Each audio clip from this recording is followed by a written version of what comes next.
Budget cuts are taking a bite out of the funding for the Evansville-based Tri-State Food Bank.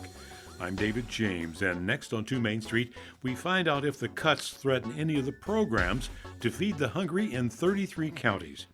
There's new leadership at the food bank to face these new challenges, and we'll learn about new initiatives to tackle the causes of food insecurity. So how many families need help?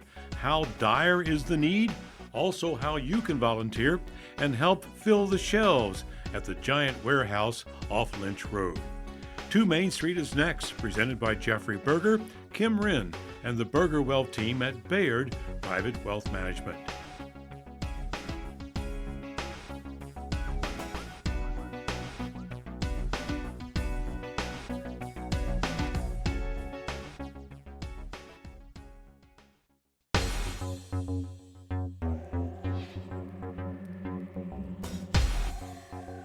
From the WNIN Public Media Center in downtown Evansville, I'm David James, and this is 2 Main Street. Hunger affects 1 in every 7 Americans. That's millions of people, about 14% of all households. Many of these families are our neighbors right here in the Tri-State. We use the term food insecurity, but for the hungry, it's a missed meal, a lack of nutritious food, and a pathway to social problems, health issues, poor performance at work or school, and feelings of despair and hopelessness. Churches and nonprofit agencies help out, but the demand keeps growing. According to Feeding America, 47 million Americans face food insecurity. That's 1 in 5 children, especially in single-parent households. And it's estimated more than 50 million Americans turn to food banks and pantries for help. Tri-State Food Bank, based in Evansville, is on the front line in the war of hunger. But like many community-based organizations, including WNIN, budgets have been slashed. So how is the Tri-State Food Bank, which serves 33 counties, handling this challenge to feed the hungry among us? My guest is Joe Klemczewski, Resource Development Officer at the Tri-State Food Bank. Joe is one of several new faces at the food bank coming on board to try and keep the food train on track. So, Joe, welcome to 2 Main Street. Good to have you here. Thank you so much, David. I have been a WNIN fan for so long. I'm just such an NPR junkie. But nerd, we call it. Yes, that's I remember in March reading in the Courier Press that the food bank had incurred this loss of their biggest grant, a federal grant, and I even made a post about it in my own company, the Diet Doc, and it just shook me. You know, how when we're dealing with such significant numbers already, how are we going to handle this? And at the time, I was looking around at some possible transitions for my career, and there was a job listing for the food bank. And I just thought, this is one of those moments you have to do something. You have to be the change. So I contacted them, and here I am now as the Resource Development Officer. And I have since learned that federal grant cut was literally gutting. I mean, it was about half of our operating budget. And the sad thing to me is those are families, those are kids, those are people who are just not going to get the resources that they relied on us for previously. Mm-hmm. So have you had to cut any services or programs? Right now, we have tried to increase our fundraising, of course, to bridge that gap. And we are looking at the budget moving forward. Our fiscal year just ended, so we're looking at the grants that we have also, and our corporate sponsors, our individual donors, and we are making those decisions as we speak. Mm-hmm. Now, the impact on Medicaid and SNAP. Tell me about that. So as part of the budget cuts and the federal, gutting, as I said, includes 2.4 million people losing SNAP benefits just this week. So those are people who would rely again on the government for supplemental nutrition assistance. And 11 million people are projected to lose Medicaid benefits, which means now that's going to put pressure on their budget for food. Going to the doctor, trips to take your child in to see the pediatrician are just not going to be covered any longer for those people. So we're being pressured on every end. Now, there is new leadership at the Tri-State Food Bank. Zach Hieronymus, the new executive director, just came on board, didn't he? Yes, he was in my position 6 or 7 years ago, then moved over to Aurora as the executive director. So he has always had a heart for public service, especially in the nonprofit sector. And so he moved over when the need was there for a new executive director. He knew the landscape, so to speak. And so he's not unfamiliar to the food bank. And I have just found his vision, his leadership to be exact. He knows exactly what needs to be done, and he's meeting the moment. Well, he had to deal with the homeless situation, and of course, a lot of those people need services from the food bank. Of course, Karen, tell me about Carrie Van Winkle, the new development director. Yeah, so she came along about the same time as Zach. Her background in nonprofit work, I believe, started in Deaconess. At least that's where she was prior, working with their grant programs. So as my first liaison into the company, my direct boss, the development director, she has been fantastic at being patient, showing me the ropes. I'm, of course, bringing in a lot of new energy and some entrepreneurial experience, but I am brand new to the nonprofit world. So I'm relying on both Carrie and Zach quite a bit. Well, let's learn more about your background, Joe. Interesting background, a health scientist, PhD, a health educator, known as the Diet Doc. Tell me about the Diet Doc. Well, this is going to go back quite a ways. Okay. I'm not a young guy any longer, but I did start out in orthopedic physical therapy. That's what I thought I wanted to do with my life. And I also had this side hobby as a competitive physique sport bodybuilder. So in tangent with my career in physical medicine, I continued on my education just for fun. So ended up with a doctorate in nutrition, thinking this would be just fun and helpful. Ended up moving to Evansville almost 30 years ago and started a fitness company that would incorporate a lot of the new corporate wellness, facade integration with fitness and nutrition. Around that time, I started writing for a lot of the top fitness magazines nationally. So I was creeping into this unknown world with some prominence nationally. And then along came the internet and social media, so that continued to carry that wave a little bit. So 30 years later, I have created a certification agency and business mentorship company to help nutrition coaches and health coaches bridge that gap into the world of everybody trying to improve their health, and most people are trying to do it by losing weight. So create a lot of curriculum, developed a lot of staff, and helped a lot of coaches enter that world. So what brought you to Evansville then? And where were you before you came to Evansville? I was in northern Indiana, born in South Bend. My wife and I both went to school there, met there. And during my time in Indianapolis, I went to the IU med school for a while, ended up back in Warsaw, Indiana, a little bit south of South Bend.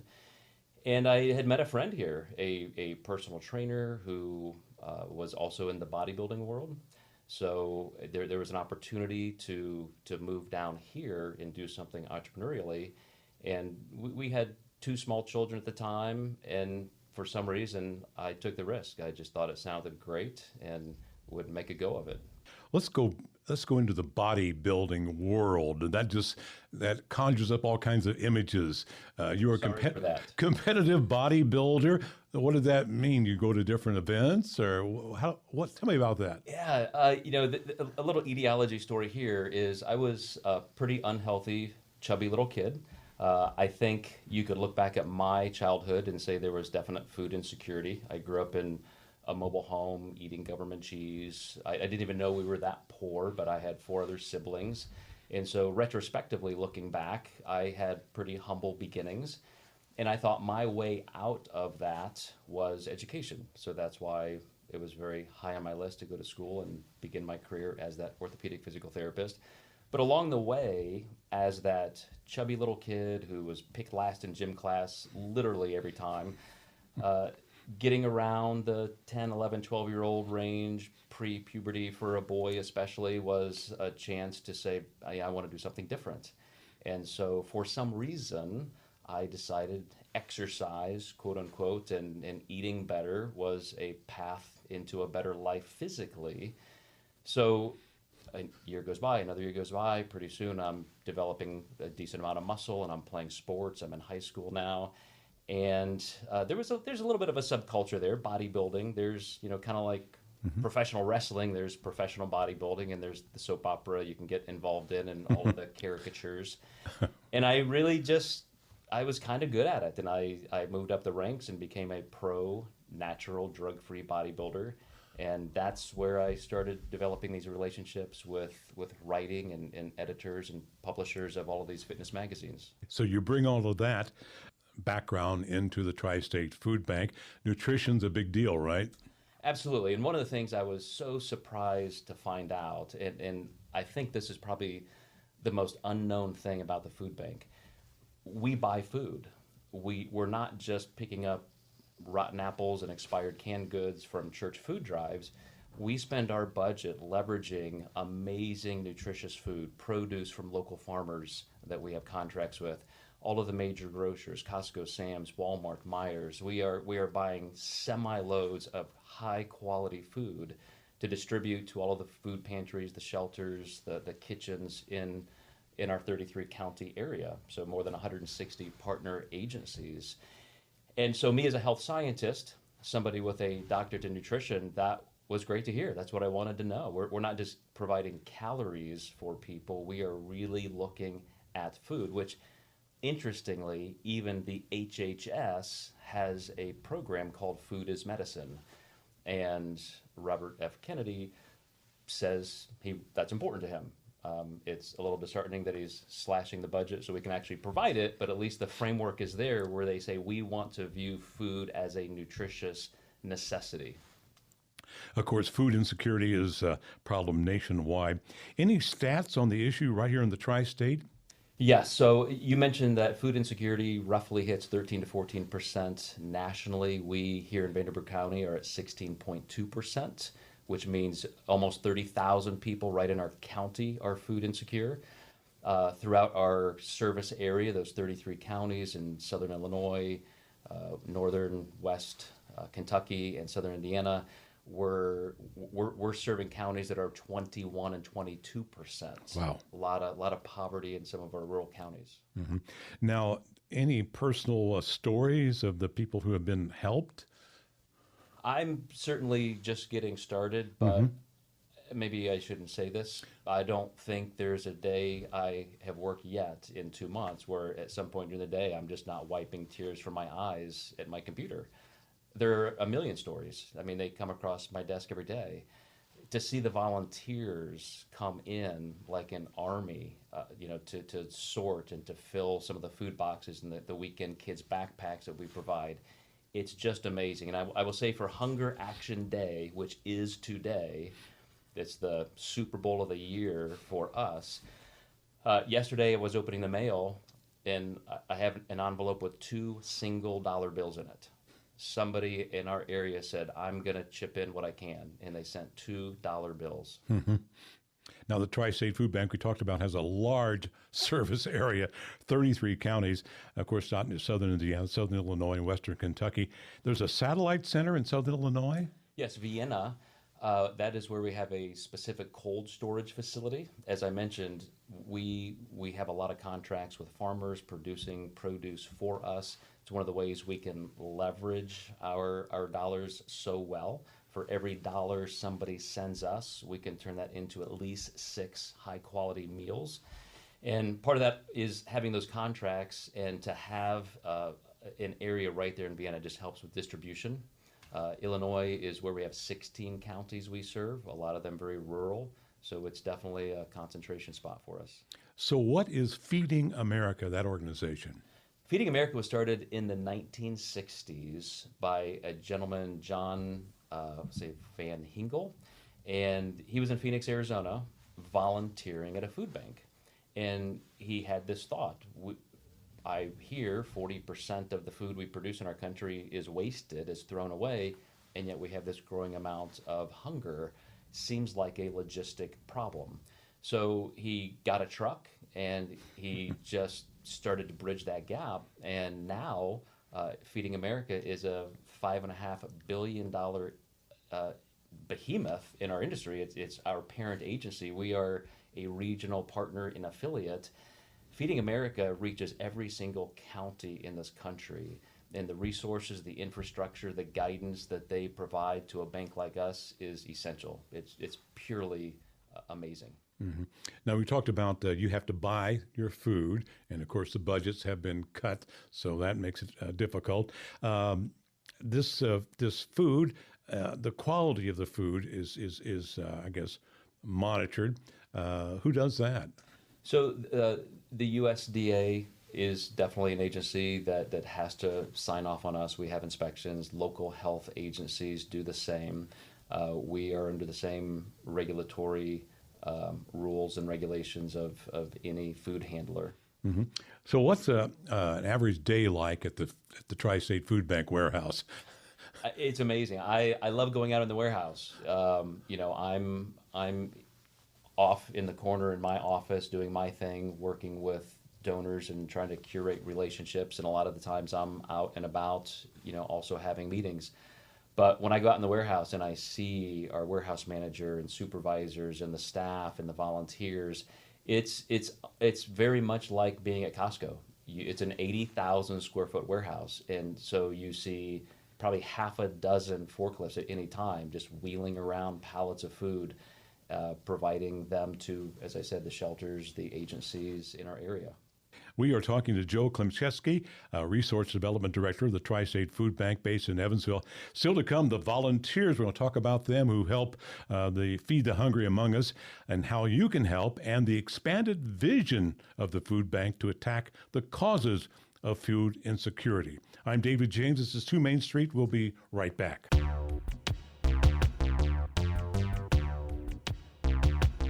Welcome back to 2 Main Street. I'm David James. My guest is Joe Klemczewski, Resource Development Director at the Evansville-based Tri-State Food Bank, serving 33 counties and now dealing with budget cuts as the need continues to grow.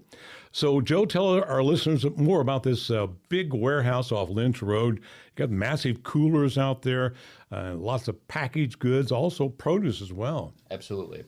Up until about 5 years ago, they had a collection of small buildings around Michigan Street, I think Delaware, just kind of all around a block. So people would have to go from building to building to see the different operations and work. And they began a capital project at least 5 years ago. I think that's when they moved in. And this warehouse off of Lynch Road, as I mentioned, 80,000 square feet, has an incredible amount of elbow room, floor to ceiling warehouse infrastructure. Was that the old Tupperware building? I believe it is, now that you mention it. I was afraid you were going to ask me, and I wasn't sure, but now I think that's what it was before, a Tupperware warehouse. It's suited perfectly for what we do. Absolutely. Okay. Now, also, you have these huge coolers there. So it is a walk-in, just part of the warehouse. If you look at it from the exterior, you can see that's a different part of the building, but I want to say at least 15 or 20,000 of the 80,000 square foot warehouse is simply, a freezer. It's, you're driving forklifts through it. There are shelving apparatus in place. It's just like, as I mentioned, a big Sam's or Costco. Constant maintenance going on? I can imagine. I haven't seen that yet, but the business side of my brain understands that is a big facility to maintain. Now, also, you have produce, which is perishable, of course. Yes. You have to keep that moving in and moving out. You receive any protein? Yes, both of those. As a matter of fact, those two words, protein and produce, are high on our list every day. And all of the grocer partners we have in the area, we are on speed dial. And our food rescue program entails any produce manager at one of these partners in our community will call us up and say, hey, we have this amount of stuff that needs picked up, or do you want it? It's good food, but it's not going to last over the weekend. And so that is part of our food rescue. And we will bring that right in and immediately fill needs for those 160 plus partner agencies around our 33 county area. We will also, in a case where it just may not even last that long for a day or two for distribution, we will do pop-up produce tents at lower income housing partnerships that we have around town, Section 8 housing. So again, we will call those facility managers and say, can you use some food today? And we will be down there feeding people. Waste not, want not. It is a phenomenal operation. It sounds like it. So the history of the Tri-State Food Bank, was it 1982 around there, something like that? It was incorporated. Yes. And I know one of the movers and shakers, Reverend Phil Hoy, who just died recently, got the ball rolling. Glenn Roberts just left the organization. Now Zach Hieronymus is running the show. So it was in that, like you said, the different buildings on Virginia Street moved to the big warehouse now on Lynch Road. What's the future of the Tri-State Food Bank now? Well, I have no doubt, because of the leadership that Zach and Carrie and Tammy, Heather, some of our other directors that have been there, for up to 10 years, we're going to keep the lights on, and we're going to keep providing food where it's needed most. We just are going to have less resources to do it with. And to that end, I have to mention, for a food bank our size nationally, we have in the mid-20s as far as staff members there. We're about operating at 60% capacity. So everybody's doing a little extra work. Everybody's budget conscious to make sure that we can keep filling those needs. But we're not going anywhere. We just have to find ways to make sure we have the food for everybody. Now, the food bank supplies pantries, shelters, kitchens, even programs for children of the backpack program, also for seniors. Is that as well? Yes, we have some direct programming that we do ourselves. So 1,500 kids in our service area every Friday receive a weekend backpack. These are kids who wouldn't have enough food to make it through the weekend. They're the kids who get sponsored breakfast and lunches at school. And a teacher who picked up one day for one of the local schools said, "You guys have no idea what this means. Like, our kids get so excited, like, yay, it's Friday, we get our food packs." We also served 1.6 million meals to seniors last year in the form of 30-pound senior grocery boxes that we deliver. We served 10,000 veterans in Operation Full Pack. We do the pop-up produce and the grocery rescue I mentioned. Those are direct programming efforts that we provide right from us to people who need it. Then on top of that, we supply the food to 160 plus agencies, shelters, kitchens, pantries around the tri-state. My guest is Joe Klemczewski, Resource Development Director of the Evansville-based Tri-State Food Bank. The expanded vision is to go after the causes of food insecurity, nutrition, not just calories, and workforce development. Tell me about those. So this is another vision of Zach Hieronymus, our executive director, and he has a master's degree in public administration. He has experience as an executive director at Aurora. He understands the interworkings of all of the dynamics that people in poverty face, people facing food insecurity. And the one thing that nobody wants is to feed people perpetually if we could also be giving them a leg up in societal, with occupational training, things like that.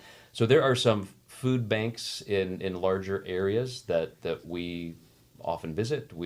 They're on our radar. We're modeling after them. Best practices are shared throughout the Feeding America network. And absolutely, for us to start helping people that we are providing food to also provide some occupational and other civic assistance. Mm-hmm.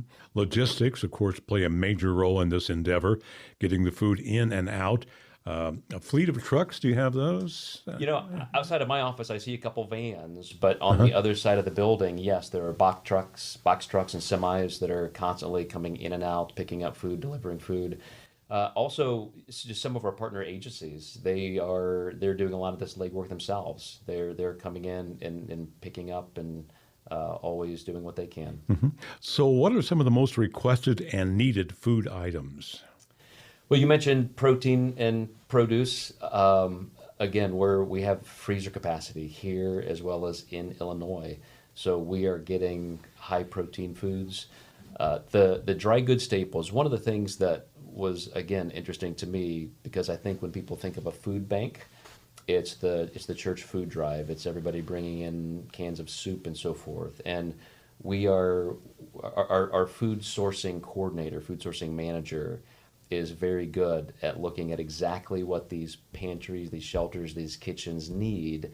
And there's a lot of facilitation and coordination between all these entities to decide what's the best use of these dollars, what's going to give people the highest nutrition quality, per pound, per dollar, not just for the logistics, but because of that human element. And so all of these decisions, I think, are made from the top to the bottom of what people really want to consume. I know the last time I toured the warehouse, I went into this one room and there was this huge pallet of peanut butter. Always, always. High density calories there. Okay. Now, there's a mini market at the food bank. I saw that you had mentioned that, and I don't think it's there now. We have a sorting center. Okay, maybe that's what it is. Okay. And I think what you're probably perceiving or maybe saw was an area that could be. We have it set up that way, but I think maybe because of the budget constraints we're under, we personally at this point don't offer food to people. People don't come off the street. So no walk-ins to us. Okay. We have to refer them out to one of our sponsored and supported shelters and pantries. So you're a regional food bank. Others in Indiana then? Yes, a big one in Indianapolis that I'm aware of, Gleaners. There are probably 2 or 3 more that filter around the northern area. I'm just starting to investigate all those resources so I can start getting over there and seeing some of their operations as well. I'm very impressed with Gleaners in Indianapolis for sure. Now you mentioned monitoring the food safety is done by the Department of Agriculture.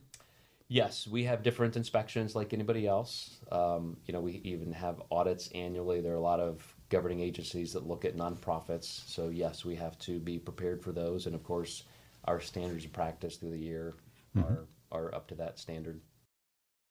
The Salvation Army in Evansville is among the dozens of organizations which receive food from the Tri-State Food Bank.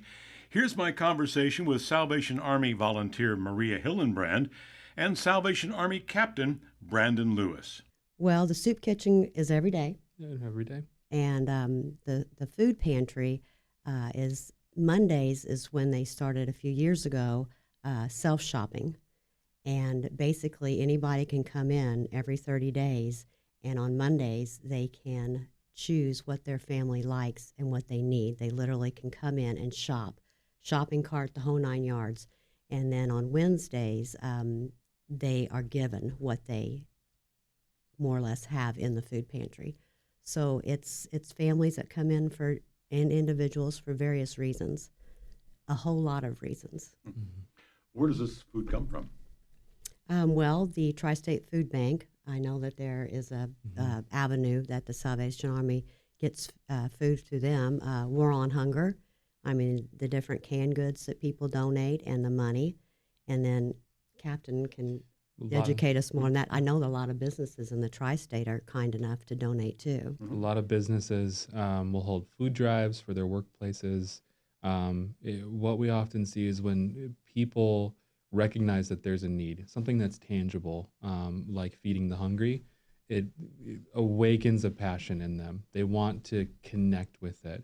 And so we have a tremendous amount of private donations that come in that help bolster our feeding program and our food pantry. Still to come, more of my conversation with Joe Klemczewski, Resource Development Officer at the Tri-State Food Bank. We'll hear about the important role of volunteers and how you can help keep the food train on track. I'm David James. This is 2 Main Street. We'll be right back. Welcome back to 2 Main Street. I'm David James. We are on a mission to end hunger, at least here in our own backyard, with Joe Klemczewski, Health Educator and Resource Development Director at the Tri-State Food Bank based in Evansville. So we need a trip to the grocery now, and you know it's more expensive to put good food on the table. Rising food costs affect donations and what you can buy. So you have to buy this food, right? Absolutely. And the costs are going up? Exactly. So how are you handling that?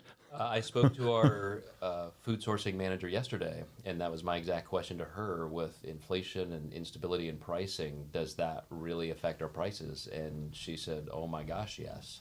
So again, we're just forced to try to make more with less. So when egg prices go up, you have to spend more money. Absolutely. And that's where having those relationships and contracts with local farmers is very important to us. And that was one of the first things we had to trim when we had that big federal budget cut. And I know we talked about that. What the founder of Feeding America was talking about the amount of food wasted in America. It's tremendous, and you're trying to put every dollar you can into getting the most food you can. What do you know about wasting food? Yeah, one of the things I thought of when I first moved into this space to help at the food bank was the restaurant industry. But their job, of course, with their own world, their own space in food, is to not have waste. And we can't handle food that has already been prepared and so forth. We're dealing with pallets and pallets of food and moving them around to the people who need it most. And so for us, food waste is just having those relationships, even with convenience stores. We have all of our networks of convenience stores in the tri-state, and they may run into times when food is simply going to be expired and they can't sell it, and they will donate that to us as well. Mm-hmm.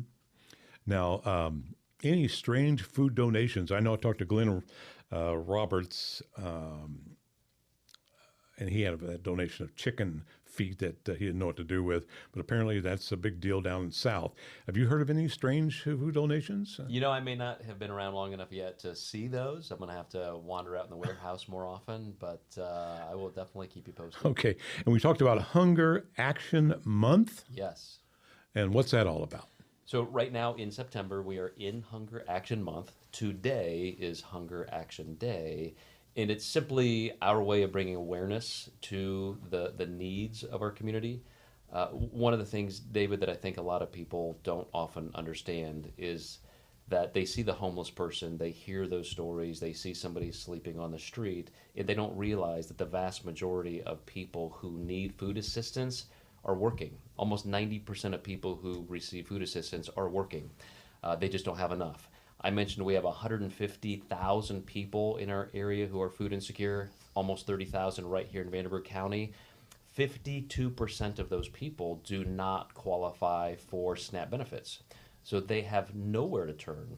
So a lot of these working people, mothers trying to make decisions, can I buy my child shoes or food? Can I get them medicine or food? Those are real dilemmas we're facing every day. You talked about food as medicine, being a nutritionist. How important is that well, it did, for our well-being? Yeah, it was just such a great bonus for me to see that is part of the process. I had this mindset that we're trying to supply food, we're trying to keep people alive, we're trying to end hunger. So the cheapest food is probably the ultra-processed bad food, and so that's probably going to be the majority of what we provide, and it's just not. It's the opposite. Everybody wants to focus on high quality nutrition, and that's the focus from the top to the bottom. So in your career as monitoring what we eat and how it affects our body, how would you rate our society right now? Well, 30 years in my career, there have been times early on I thought this is going to be the change. This is going to stem the tide. This is where we're going to get better. And I have seen obesity rates that used to be around the 2 to 4% in 1960. Early in my career, they were around 20%, which sounded awful, and I was cavalierly thinking we're gonna fix this, and then it was 25% and 30%, and now it's 40%, including overweight plus obesity. We're at over 70%, and a lot of it is, ironically, the fact that we just can't all afford great high quality food. It's that when you are making decisions based on can I feed my child, you are forced into those ultra high processed foods that are just not nutritious. They lead to things like systemic inflammatory conditions in the body. They're going to lead to insulin sensitivity and diabetes. And these are people that you would think don't have enough to eat, and yet they're suffering from both hunger and some of these maladies because of lack of nutrition. It's ironic, isn't it? What about these weight control medicines that are really popular right now? The GLPs. I didn't want to give any brand names. Okay, well, that's not a brand name. That's just I know, but I was going to say a brand name. Yeah, but, yeah. Okay. We're now into the third or fourth generation. First of all, 20 years of research on these for diabetes. That's what they were FDA approved for. So it's not like these things just came out of the blue. Becoming FDA approved for weight loss was another whole set of trials that they had to go through.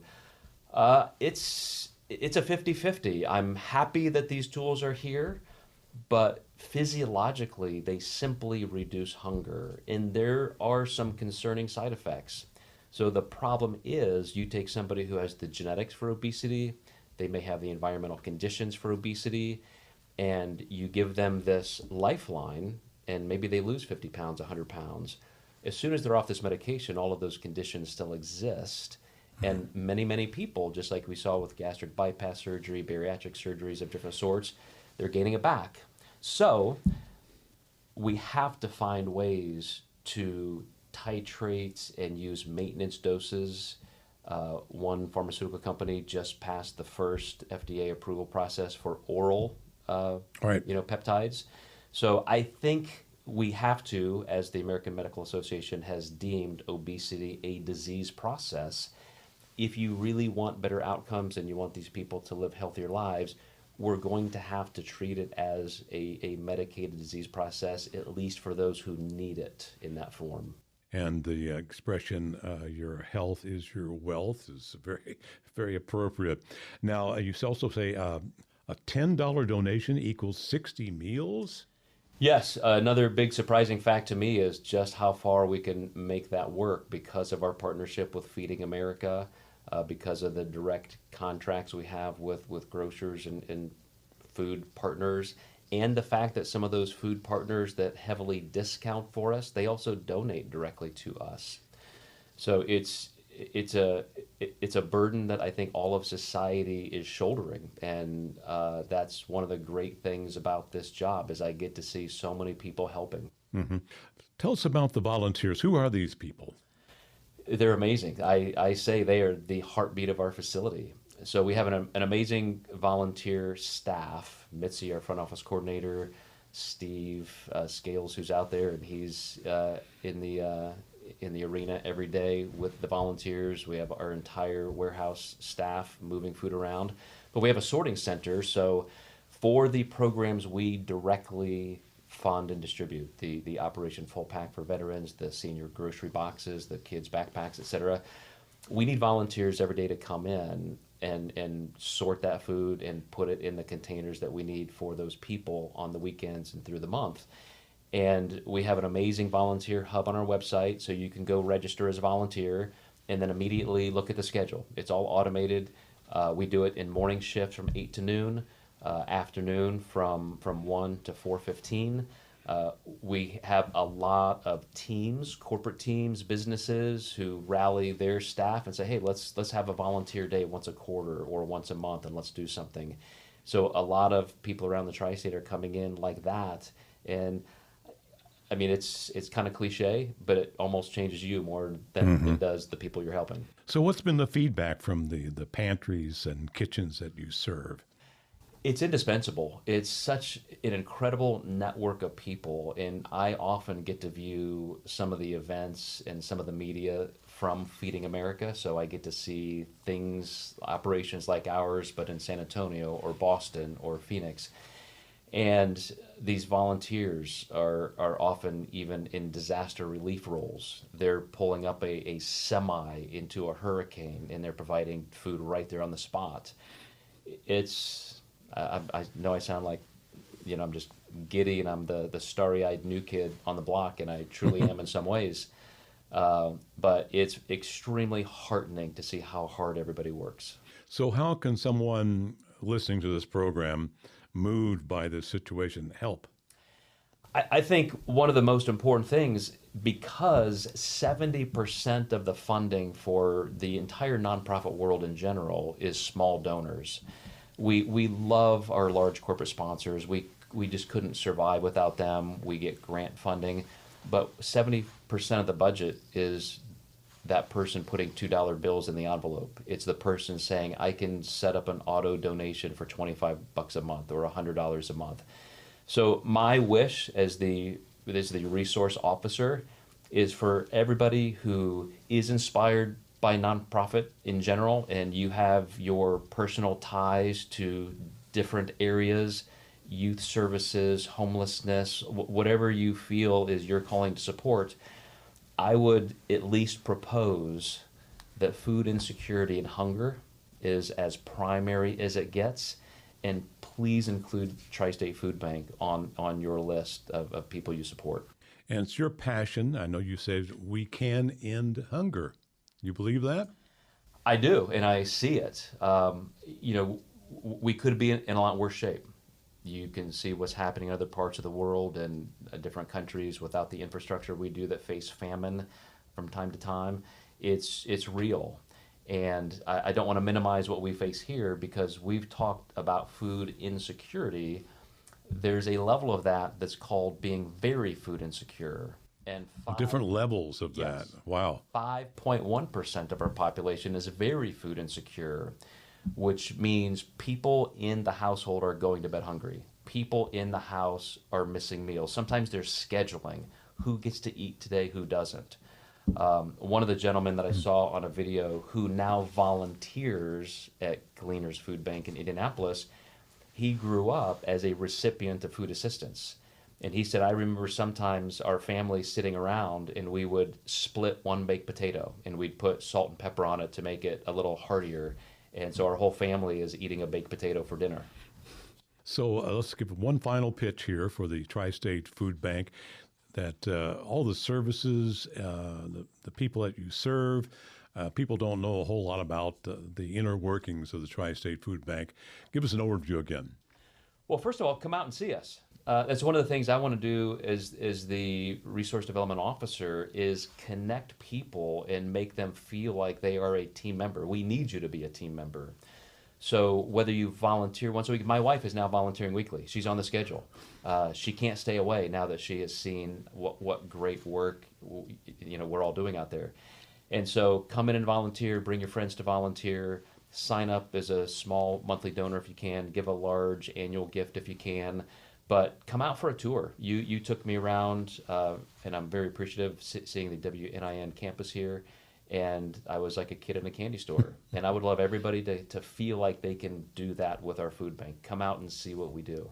It is an impressive facility, and you will be overwhelmed by the amount of food that's in there and how fast it's moved out to all these 33 counties. Joe Klemczewski, the new Resource Development Director, Officer at Tri-State Food Bank, based in Evansville. It's a great facility, do a lot of great work. So thanks for being my guest on 2 Main Street. Thank you, David. Such a pleasure. Here's more information on the Tri-State Food Bank from former Director Glenn Roberts. Here's part of our conversation in 2022, including that strange donation of chicken feet. Yeah, we get just about everything, and sometimes we get some very unusual donations. Such as? I kind of led you into that one. Thank you. I'll tell a story. Now, this actually happened before I was at the food bank, but we have one employee who's been there 22 years. He has seen everything. He's our food source manager. And he tells this story of someone called and said they had chicken to donate. And we don't hesitate. We say, sure, we'll take the chicken. Well, they weren't very specific. And what it was chicken feet. It wasn't the breast, it wasn't the thighs, it wasn't quarter, it was chicken feet, the actual feet. And John was wondering, what in the world do we do with this? And I think he did a little research, and he found a food bank, a Feeding America food bank in Louisiana. And they took it right away because there's something called chicken feet soup, and there are a lot of cultures that like this soup. It looks like something out of a horror movie. But I did some research, and chicken feet is actually high in what's called collagen. It's a protein, and it's good for joint pain and preventing bone loss. So it's actually very healthy. It's just very weird to eat. Well, how did this person have a mass of chicken feet? That I don't know. Maybe that's a question you just don't ask. Okay, that's true. That's true. Okay. And also, when I was on the tour, you had just received a huge shipment of potatoes. tons and tons of potatoes. Yes, and what you saw were these were government commodity potatoes, so these were provided through the state of Indiana. But if you had been here the week before, we got other potatoes from a very unusual source, and that is a semi-truck within the area had an accident, overturned, and this actually happens more often than you would think. That a truck with food, if they have an accident, whoever was going to receive it, you can't receive it. It's damaged goods, but most of that food may have done fine. Sure. So we went out there and we brought big containers and we gathered up these potatoes, and they were still in good shape, and we were able to distribute them. Score. Where does all this food come from? It must be several sources. Many sources for our food. One big source, about 35% of our food actually does come from the government. These are commodity items. The government purchases these foods, they're surplus foods, and they distribute them to Feeding America food banks. And we use those products in our senior meal boxes, and much of that food goes to our pantries and our soup kitchens. So that's about 35% of our food. As you can imagine, 50% or more than half of our food is donated. Various sources of that. You mentioned the grocery stores earlier. That's one source. We also get food straight from food manufacturers. I mean, by the truckload. There might be a food manufacturer who says, I've got 2 truckloads to donate. And there's a very interesting system that Feeding America has come up with of how us food banks actually vie for this food, and I call it the eBay of food banking. It is a bidding process. We are given shares. It's not money, but these are shares that are replenished on a monthly basis, and an item will come up for bid, and you bid on it just like eBay, and there's a deadline, and then you find out who won the bid. Really? Yeah. And maybe that's where we got the chicken feet, and we just didn't know they were chicken feet. Now, you also have these, like a 3 system of coolers, cool, cold, and colder. Right. In our warehouse, the warehouse is so spacious that we were able to build our cold storage system all within the building, so nothing is outside and subject to the elements. And we wanted to keep the cold chain unbroken, which is best practice.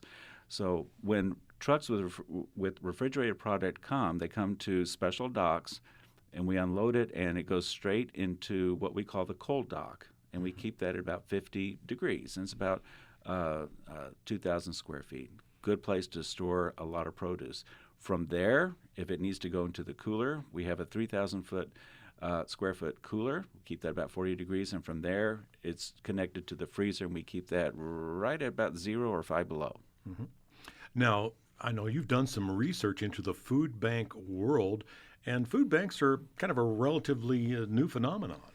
They really are. This is an industry that's been around only a few decades.